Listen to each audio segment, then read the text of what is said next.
Yeah. Yeah. Thank you Second, very much. yeah, Yeah. thank It's a very important question, and I think our training program has been established with the like a collaborative effort. And even though it was started in 2008, it has been like the process has taken like 4 or 5 years of back and forth correspondence and also fact finding and so on. And the major principle when the training program was opened was like to have a self-sustainable program. So that was one of the things that is really valuable, I think, because uh, training of trainers was the most critical part that I found useful because at the end of the day, we have a very good support from our collaborations, but at the end of the day, it has become sustainable. And when you see also the research collaborations,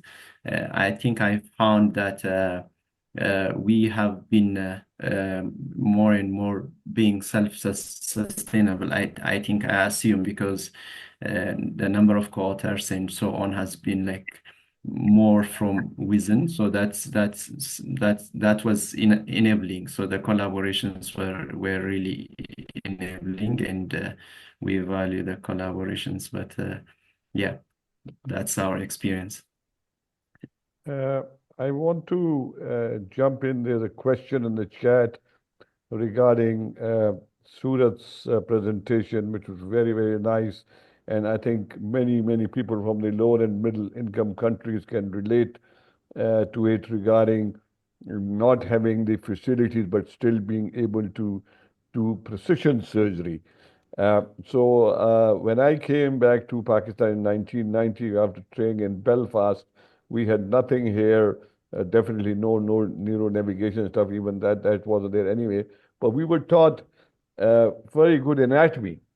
And even today, I joke with my younger colleagues who cannot do anything without neuronavigation that if you are very clear about your anatomy, you can hit the lesion freehand as well.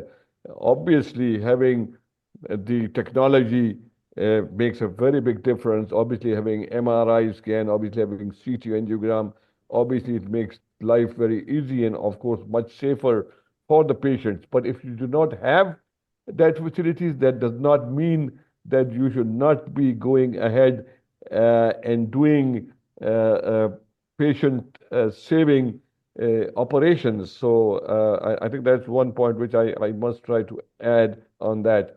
Uh, and also, Ernest, my question to you is regarding a very important part of global neurosurgery, which you must, and you are a champion of that, is talking about decolonization of neurosurgery. Maybe you want to say a few words on that, which were just now pointed out to me by a message from Luis Borba as well, that you need to leave stuff there, and training is most important to do that.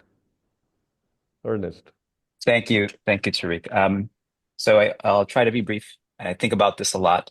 I think uh, just to nod to him to Shabani's initial comments, um, history has left us with the disparities that we're dealing with globally, um, and um, and if, r- mitigating the disparities that have resulted requires us to understand that history, and often we don't understand it as well as we could or should. And I borrow from Paul Farmer's reflection that it's very similar to our patients who we treat in medicine, who we need to take time to whose history we need to take time to understand. We need to know the history of the present illness.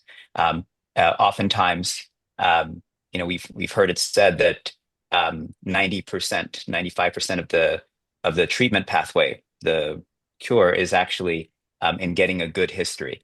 And I feel that a lot of decolonization is about this, um, um, acknowledging and recognizing how we got here, how we got to these major disparities. And I think the better we understand that, the more naturally the solutions to those disparities will tend to develop. And I'll finish by saying, in my own practice with partners, I recognize an inherent imbalance coming from the United States. My parents are from a very poor country. Both of my parents are from Haiti, but I grew up in a very wealthy country, which sort of introduces its a whole other slew of factors. But even when I go back to my quote unquote home country, I recognize my position as sort of a foreigner, a mixed foreigner, but someone who comes from a very different experience. And it takes a lot of extra steps to think about, why should I be the first author on, ABC or XYZ project? Or where am I sort of assuming that I know better when in fact, I may be quite ignorant. And I think the process of decolonization requires that kind of sometimes very difficult self-reflection and awareness. I think when you do that, the work happens in a very different way. And so that's why the conversations about decolonization need to multiply and expand. And I think a lot of it will be about recognizing how history has left us with legacies right now that are affecting all of the disparities we see in global neurosurgical disease and care. Thank you. I would like to add here that the global neurosurgery community has grown a lot. We had our first meeting in Peshawar, the global neurosurgery meeting. It was amazing. And since then, we have been having regular meetings. And because of those meetings, we have developed a champions group for all those who are interested. That champions group has been working in different countries to improve neurosurgical care, or in countries where there is no neurosurgery. And two very important examples in the last 5 years. Number one is Afghanistan, where we have been able to get the neurosurgeons together. They have Professor Ali Aziz Sultan from the United States has developed a great Wi-Fi setup for them, and they were able to do their first neurotrauma webinar a few months back. And the second very important one is Sierra Leone, which had no neurosurgeons. And today there's one neurosurgeon working there, already done shunts and chronic subdurals. And they were trained in Rabat. And the second one is being trained in Rabat.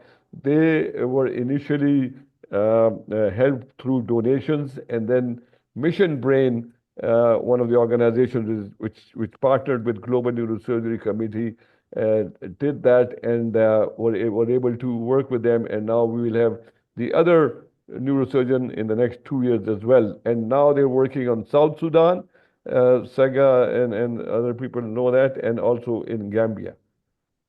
Hamisi, please. Yeah, thank you very much, Dr. Tariq. And actually, the second WFNS Global Neurosurgery course and conference will be in Dar es Salaam. Just to show that we are not colonizing, we are decolonizing. So it's moving. So I invite all of you to Dar es Salaam in April next year for Global Neurosurgery. Thank you. So I would like to now, yes, Key Park says it's a revolution. Definitely, it is a revolution, global neurosurgery community. I would like to request Fatu, who is originally from Sierra Leone, to take over for the next part.